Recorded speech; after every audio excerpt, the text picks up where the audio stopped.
Study take में आपका स्वागत है। आज हमारे पास प्रतियोगी परीक्षाओं की तैयारी के लिए कुछ बहुत ही दिलचस्प नोट्स हैं और टॉपिक है भारत के गवर्नर जनरल और वाइसराय।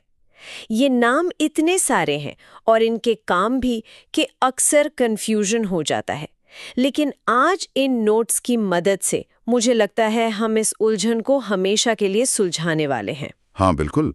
और ये सिर्फ नाम नहीं है, ये आधुनिक भारतीय इतिहास के अलग अलग दौर की निशानियां हैं।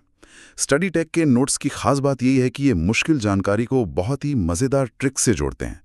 तो हमारा मकसद सिर्फ रटना नहीं है, बल्कि कहानी के जरिए समझना है कि सत्ता कैसे और क्यों बदल रही थी। तो चलिए इन नोट्स की गहराई में उतरते हैं और देखते हैं कि वो कौन सी जरूरी बातें हैं जो परीक्षाओं में सबसे ज्यादा पूछी जाती हैं। अच्छा, तो सबसे पहली उलझन तो इनके पद के नामों में ही है। कभी बंगाल का गवर्नर, कभी भारत का गवर्नर जनरल और फिर वाइसराय। ये सब क्या चक्कर है? मुझे तो लगता है आधे स्टूडेंट्स तो यही हिम्मत हार जाते होंगे। और ये बहुत स्वाभाविक भी है, लेकिन अगर हम इसे सत्ता के विस्तार के साथ जोड़कर देखें तो ये बहुत आसान हो जाता है। इन नोट्स में इसे बहुत अच्छे से समझाया गया है। देखिए, कहानी शुरू हुई बंगाल के गवर्नर से। ये पद चला 1757 से 1773 तक। यह वो दौर था जब अंग्रेजों का ध्यान और मतलब कब्जा मुख्य रूप से बंगाल पर था। मतलब दायरा छोटा था तो पद का नाम भी उसी हिसाब से था, बंगाल तक ही सीमित। एकदम। फिर आया 1773 का रेगुलेटिंग एक्ट। इसके बाद मद्रास और बॉम्बे प्रेसिडेंसी को भी बंगाल के अधीन कर दिया गया।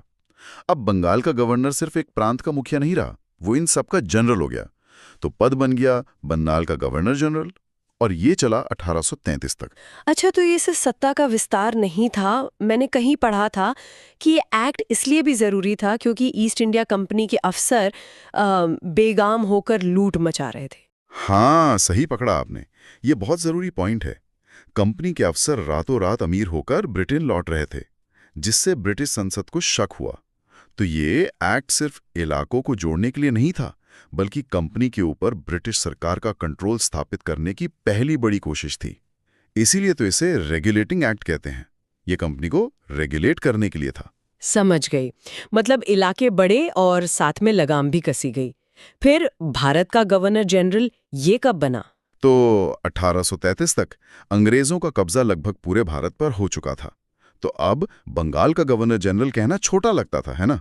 इसलिए 1833 के चार्टर एक्ट से इस पद का नाम बदलकर भारत का गवर्नर जनरल कर दिया गया, जो 1858 तक चला। और फिर 1857 की क्रांति हुई और उसने सब कुछ बदल दिया। और फिर एंट्री हुई वाइसरॉय की। बिल्कुल। 1857 की क्रांति ने ब्रिटिश हुकूमत की नींव हिला दी। उन्हें समझ आ गया कि कंपनी के भरोसे भारत को नहीं चलाया जा सकता।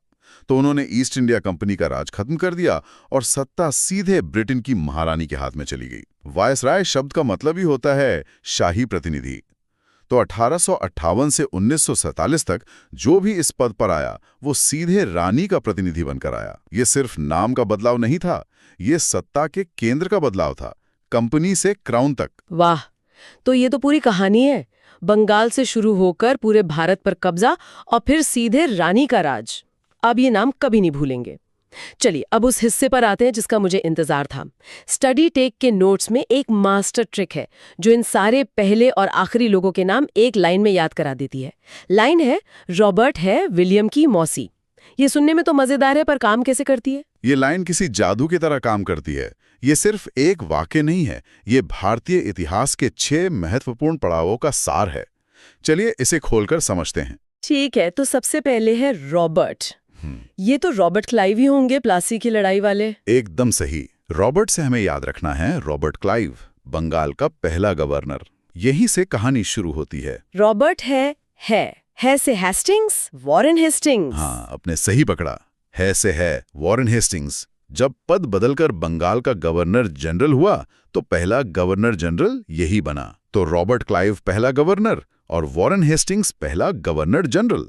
रॉबर्ट है विलियम। ये तो विलियम बेंटिक की तरफ इशारा है, जिसने वो सामाजिक सुधार किए थे। बिल्कुल। जब पद और बड़ा होकर भारत का गवर्नर जनरल हुआ तो उस पद पर बैठने वाला पहला व्यक्ति था लॉर्ड विलियम बेंटिक। यहाँ तक तो ठीक है। रॉबर्ट है विलियम की, ये कौन है? की से तो कोई नाम नहीं आता। ये थोड़ा ट्रिकी है, लेकिन सबसे जरूरी भी है। की से है कैनिंग, लॉर्ड कैनिंग। एक मिनट, आप ही सोचिए, कैनिंग के समय क्या हुआ था? जब 1858 में सत्ता बदली तो जो व्यक्ति उस कुर्सी पर पहले से बैठा था, यानी गवर्नर जनरल लॉर्ड कैनिंग, उसी को ही पहला वाइसरॉय बना दिया गया। तो वो एक ही समय में संक्रमण का चेहरा बन गया। कमाल है। और आखिर में मौसी, ये तो पक्का दो लोगों के लिए है। सही पकड़ा। मौसी में दो नाम छिपे हैं। मौ से लॉर्ड माउंटबेटन, जो आजाद भारत के पहले गवर्नर जनरल बने, और सी से सी राजगोपालाचारी, जो स्वतंत्र भारत के पहले और आखिरी भारतीय गवर्नर जनरल थे। इनके बाद ये पद ही समाप्त कर दिया गया और राष्ट्रपति का पद बना। रॉबर्ट है विलियम की मौसी। सच में इस एक लाइन ने तो 6 बड़े सवालों के जवाब दे दिए। ये ट्रिक सच में काम की है, क्योंकि इतने सारे नाम और पद याद रखना ही सबसे बड़ी चुनौती होती है।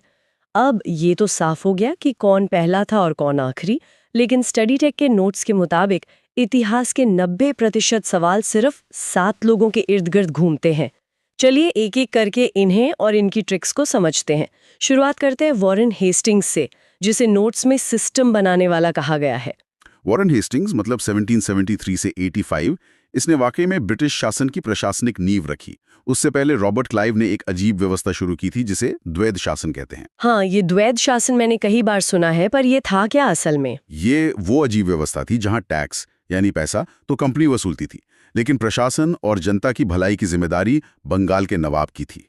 मतलब पैसा और पावर अंग्रेजों के पास और सारी बदनामी और जिम्मेदारियां नवाब की। हेस्टिंग्स ने आकर इस लूट और व्यवस्था को खत्म किया। और इसीलिए शायद ट्रिक भी यही है। हेस्टिंग्स ने सब कुछ हेस्ट यानी जल्दी में फिक्स किया। बिल्कुल, इसी जल्दी में उसने सिस्टम बनाने की कोशिश की। उसके समय 1773 का रेगुलेटिंग एक्ट लागू हुआ और 1774 में कलकत्ता में भारत के पहले सुप्रीम कोर्ट की स्थापना हुई। ये सब एक औपचारिक शासन व्यवस्था बनाने के प्रयास थे। सिस्टम बनाने के बाद नंबर आता है पुलिस वाले का, लॉर्ड कॉर्नवालिस का, 1786 से 1993। और इसकी ट्रिक तो और भी सीधी है। कॉर्न भुट्टा खेत में उगता है और खेत जमीन से जुड़ा है। ये ट्रिक सीधे उसके सबसे बड़े और सबसे विवादित काम की ओर इशारा करती है। जमीन से याद रखिए, स्थायी बंदोबस्त या परमानेंट सेटलमेंट। ये उसने 1793 में लागू किया। इसमें जमींदारों को ही हमेशा के लिए जमीन का मालिक बना दिया गया। इसके अलावा भारत में एक संगठित पुलिस व्यवस्था और सिविल सर्विस का जनक भी कॉर्नवालिस को ही माना जाता है। तो बेंटिक ने सामाजिक सुधारों पर ध्यान दिया, लेकिन उनके बाद जो आए उनका एजेंडा सुधार से ज्यादा साम्राज्य का विस्तार था। और इस मामले में शायद लॉर्ड वेलेस्ली से आगे कोई नहीं था, जो 1798 से 1805 तक रहा। नोट्स में उसे बंगाल का शेर कहा गया है। और ट्रिक है, वेलेस्ली की तरह राज्यों को चिपका लेता था। ये चिपकाने वाली बात उसकी सहायक संधि यानी सब्सिडरी अलायंस की नीति को दर्शाती है। ये एक बहुत ही धूर्त नीति थी। वेलेस्ली भारतीय राजाओं से कहता था, हमारी सेना अपनी सुरक्षा के लिए रखो, उसका खर्चा तुम उठाओ और बदले में अपनी विदेश नीति और आज़ादी हमें दे दो। ये तो आज के फ्री ऐप सब्सक्रिप्शन जैसा लग रहा है। इस्तेमाल करने के लिए फ्री, पर बदले में आपका सारा डेटा और कंट्रोल ले लेते हैं। क्या बेहतरीन एनालॉजी है। बिल्कुल वैसा ही था, एक मीठा जहर। और इस जाल में फंसने वाला पहला राज्य था हैदराबाद, जिसके निजाम ने इसे सबसे पहले स्वीकार किया था। इसके बाद तो एक एक करके कई राज्य इसकी पकड़ में आ गए। अब आते हैं एक ऐसे अंग्रेज पर जिसे नोट्स में सबसे नेक कहा गया है, विलियम बेंटिक, 1828 से 35। इसकी ट्रिक है, बेंटिक ने बैटिंग करके समाज की बुराइयों को बाउंड्री पार भेजा। और उसने वाकई कुछ बड़े शॉट लगाए। 1829 में राजा राम मोहन रॉय जैसे भारतीय सुधारकों की मदद से सती प्रथा का अंत किया, जो एक बहुत बड़ा कदम था। फिर कर्नल स्लीमन की मदद से ठगी प्रथा को खत्म किया। और 1835 में मैकॉले की सिफारिश पर भारत में अंग्रेजी शिक्षा को आधिकारिक तौर पर लागू करने वाला भी बेंटिक ही था। तो क्या हम ये मान लें कि वो सच में भारत का भला चाहता था, या इसके पीछे भी कोई और मकसद था? ये एक बहुत अच्छा सवाल है। कई इतिहासकार मानते हैं कि इन सुधारों के पीछे एक सिविलाइजिंग मिशन की सोच थी, यानी ये दिखाना कि ब्रिटिश लोग भारतीयों को सभ्य बनाने आए हैं और इस तरह अपने राज को नैतिक रूप से सही ठहराना। मकसद चाहे जो भी हो, इसमें कोई शक नहीं कि सती प्रथा का अंत एक बहुत ही प्रगतिशील कदम था। समझ गई, मतलब इरादे जटिल थे। खैर, सुधारक के बाद आता है एक ऐसा किरदार जिसके काम आज भी दिखते हैं और जो सबसे ज्यादा विवादित भी है, लॉर्ड डलहौजी, 1848 से 56।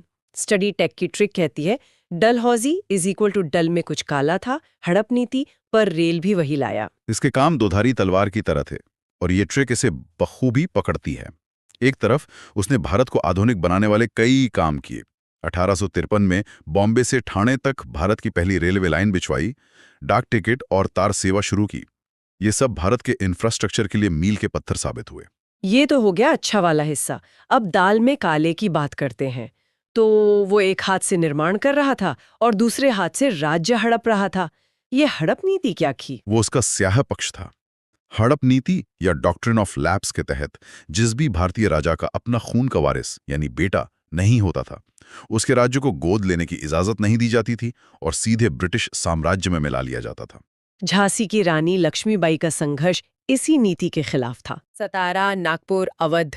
हाँ, ये सारे बड़े राज्य इसी नीति का शिकार हुए और यही 1857 की क्रांति का एक बड़ा कारण बना। इसके बाद आए लॉर्ड कैनिंग 1856 से 62, माफ करने वाले।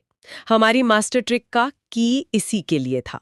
हमने बात की कि ये पहला वाइसरॉय बना, पर इसे दयालु कैनिंग क्यों कहते हैं? क्योंकि 1857 की क्रांति को बेरहमी से कुचलने के बाद जब ज्यादातर अंग्रेज अधिकारी अंधाधुंध बदला लेने पर उतारू थे, तब कैनिंग ने विद्रोहियों के प्रति थोड़ी नर्म और उदार नीति अपनाने की वकालत की। उसका मानना था कि अंधाधुंध सजा देने से नफरत और बढ़ेगी, जिससे भविष्य में शासन करना मुश्किल होगा। इसी वजह से अंग्रेजों के बीच ही इसका मजाक उड़ाया गया और इसे क्लेमेंसी कैनिंग यानी दयालु कैनिंग कहा जाने लगा। और आखिर में आते हैं इस लिस्ट के विलन, लॉर्ड कर्जन, 1899 से 1905। ट्रिक एकदम सीधी है। कर्जन ने भारत पर कर्जा बढ़ाया और बंगाल को तोड़ दिया। कर्जन एक बहुत ही कुशल लेकिन कट्टर साम्राज्यवादी प्रशासक था। उसका हर काम ब्रिटिश हुकूमत को भारत में और मजबूत करने और किसी भी तरह के विरोध को कुचलने के लिए था। और उसका सबसे कुख्यात और विनाशकारी काम था 1905 का बंगाल विभाजन। उसने तर्क तो ये दिया था कि बंगाल बहुत बड़ा प्रांत है और प्रशासन में मुश्किल हो रही है। क्या ये सच नहीं था? घोषित उद्देश्य प्रशासनिक सुविधा ही था, लेकिन असली मकसद था फूट डालो और राज करो। उस समय बंगाल भारतीय राष्ट्रवाद का गढ़ था, जहां हिंदू मुस्लिम एकता बहुत मजबूत थी। कर्जन ने धर्म के आधार पर बंगाल को पूर्वी मतलब मुस्लिम बहुल और पश्चिमी यानी हिंदू बहुल हिस्सों में बांटकर इस एकता को तोड़ने की एक सोची समझी कोशिश की। और इसी के जवाब में देश में पहली बार बड़े स्तर पर स्वदेशी आंदोलन शुरू हुआ। तो इन सब का निचोड़ क्या है? चलिए स्टडी टेक की स्टाइल में एक रैपिड फायर करते हैं। मैं काम बोलूंगी, आपको शासक का नाम और उससे जुड़ी ट्रिक बतानी है। तैयार? आप पूछिए। स्थायी बंदोबस्त। कॉर्नवालिस। ट्रिक कौन खेती। सहायक संधि। वेलेस्ली ट्रिक, जेली की तरह चिपकाना। सती प्रथा का अंत। विलियम बेंटिक ट्रिक, बैटिंग करके बुराई को बाहर भेजा। रेलवे का जनक। डलहौजी ट्रिक, रेल भी लाया पर दाल में काला था। बंगाल विभाजन। कर्जन ट्रिक, भारत पर कर्जा। और आखिरी सवाल, भारत का पहला वाइसराय। कैनिंग, हमारी मास्टर ट्रिक का की। तो ये थी हमारी आज की गहरी पड़ताल स्टडी टेक के नोट्स के आधार पर। यह दिखाता है कि सही तकनीक और मजेदार ट्रिक्स से इतिहास जैसा विषय भी कितना आसान और दिलचस्प बन सकता है। बिल्कुल। और अंत में सोचने के लिए एक सवाल छोड़ जाता हूं। हमने इन शासकों के कामों को अच्छा और बुरा के खांचे में बांटा, जैसे बेंटिक सुधारक और कर्जन विलन। पर सोचने वाली बात यह है कि क्या उनके किसी भी काम का असली मकसद भारत का विकास था, या फिर हर कदम के पीछे सिर्फ ब्रिटिश साम्राज्य को मजबूत करने की रणनीति थी?